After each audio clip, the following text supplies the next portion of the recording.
Programang ito ay rated SPG. Striktong patnubay at gabay ng magulang ang kailangan. Maaaring may masiselang tema, lengguwahe, karahasan, sexual, horror o droga na hindi angkop sa mga bata.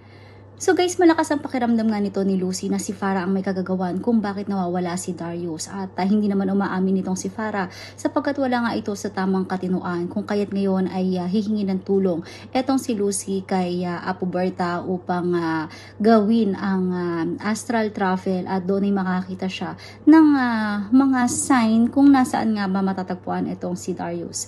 Habang ito namang si Farah ay pinagsasaktan nga itong si Darius habang nakatali ito dahil itong sinisisi niya kung bakit nawala ang kanyang anak at kapalit nga daw noon ay ihahatid niya kay San Pedro ito ngang si Cheska. So nagmamakaawa naman si Darius na huwag niya itong gagawin sa kanyang anak.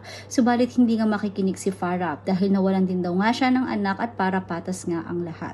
Habang ito namang si Lucy ay makikita na kung saan matatagpuan ang kanyang asawa at habang pinapatakas nga nila ito ay mukhang magigising si Farah at hahanapin itong si Darius. Subalit ano nga ba naghihintay na kapalaran para sa mag-asawang ito? Yan ang mga dapat nating abangan sa nalalapit na pagtatapos ng Stolen Life.